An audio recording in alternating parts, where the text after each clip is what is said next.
یہ کہا گیا ہے کہ آج کی رات بڑی اہم ہے. جو پہلی دھمکی دی گئی تھی اس میں بھی آج کی رات کے حوالے سے کہا گیا تھا. تو آپ کیا سمجھتی ہیں کہ یہ جو جس طرح کی پہلے گالیاں اور ابیوزو لینگویج استعمال کی گئی ایک اگر ہم بات کریں پریزیڈنٹ آف یو ایس کے حساب سے تو کتنا غلط ہے؟ اور دوسرا اس طرح کی زبان استعمال کر کے آپ ایران کی جو لیڈرشپ ہے ان کو آپ دھمکیاں بھی دے رہے ہیں اور اس کے باوجود ایسا لگ رہا ہے کہ جیسے آپ ہارے ہوئے فرسٹریٹڈ شخص کے طور پر کھڑے ہیں اور آپ کے ہاتھ میں کچھ بھی نہیں ہے سوائے یہ کہ آپ دور کھڑے ہو کر کسی کو گالی بک سکیں.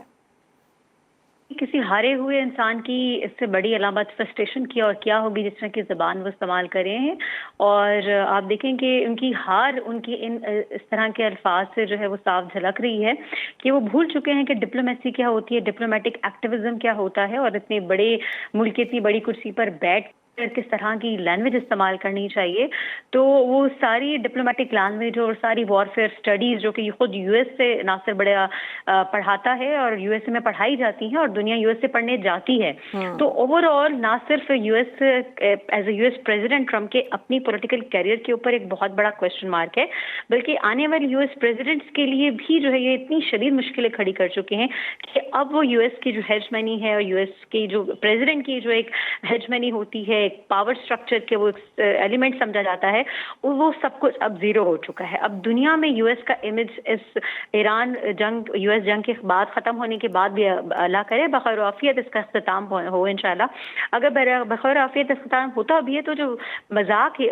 ڈونلڈ ٹرمپ امریکہ کا یو ایس پریزیڈنٹ کا اس کرسی کا اور آنے والے سے دور کا اڑوا چکے ہیں, وہ رہتی دنیا اب اس کو یاد رکھے گی. ہسٹورک موومنٹ ہے یو ایس کی تاریخ میں, نہ صرف یہ کہ اتنے زیادہ تعداد میں لوگ باہر نکلے بلکہ جس طرح سے یو ایس نے جو ہے وہ اپنا مذاق اڑوایا ہے. اور جبکہ پاکستان کا اس میں بہت ہی کلیدی کردار ہے ڈپلومیٹک ایکٹیویزم میں. ہم نے دیکھا ہے کہ کولڈ وار کے دوران بھی پاکستان نے بڑا اہم کردار ادا کیا تھا یو ایس اور چائنا کے مابین ہنری کسنجر کے توسط سے, اگر آپ کا تو سیکرٹ مشن تھا جو. اور اس کے علاوہ پھر ہم نے دیکھا کہ پاکستان نے ایک بار سے میڈیشن کروائی تھی طالبان اور یو ایس اے کے درمیان.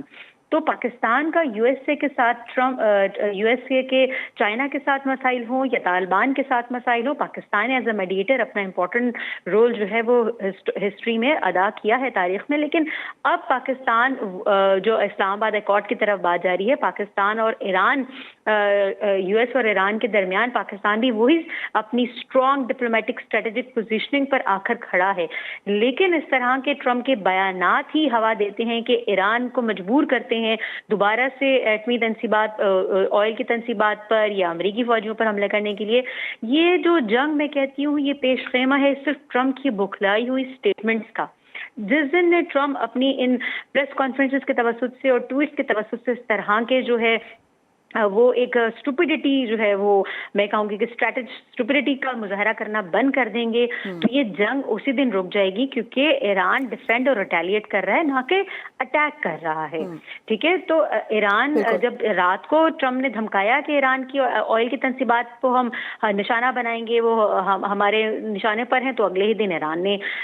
بھی آئل کی تنصیبات پر حملہ کر کے دکھا دیا کہ ہم بھی اس قابل ہیں کریں. تو ایران موقع ہی نہیں دے رہا کہ اس سے پہلے کہ کسی بھی ٹویٹ کی کسی بھی ٹرمپ کے بیان کے بعد وہ چپ کر کے بیٹھے. اور جہاں تک لیڈرشپ کو دھمکانے کی بات ہے تو وہ تو بیچارے ان لیڈرشپ کو تو ایک کے بعد ایک وہ شہید کرتے ہی چلے جا رہے ہیں. اور پاکستان نے جناب کہا تھا کہ آپ یہ جو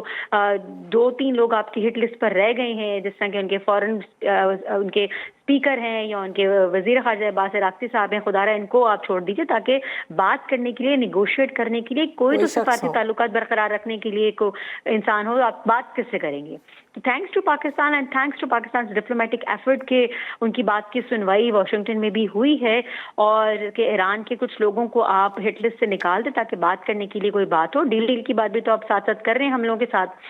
تو پاکستان تو اپنا جناب چونکہ پاکستان کی سعودی عرب کے ساتھ بھی ڈیفنس ڈیل ہے تو ہم نے تو سعودی عرب کا ساتھ دینے پر بھی مجبور ہیں, اور ہم ایران کو بھی ایسے نہیں چھوڑ سکتے ہیں. تو اس طرح کے واقعات پاکستان کو مزید پریشرائز کرتے ہیں کہ وہ خدا نخواستہ کسی بلاک میں جانے پر مجبور نہ ہو جائے, اور ہم یہی نہیں چاہتے. بالکل ٹھیک ہے.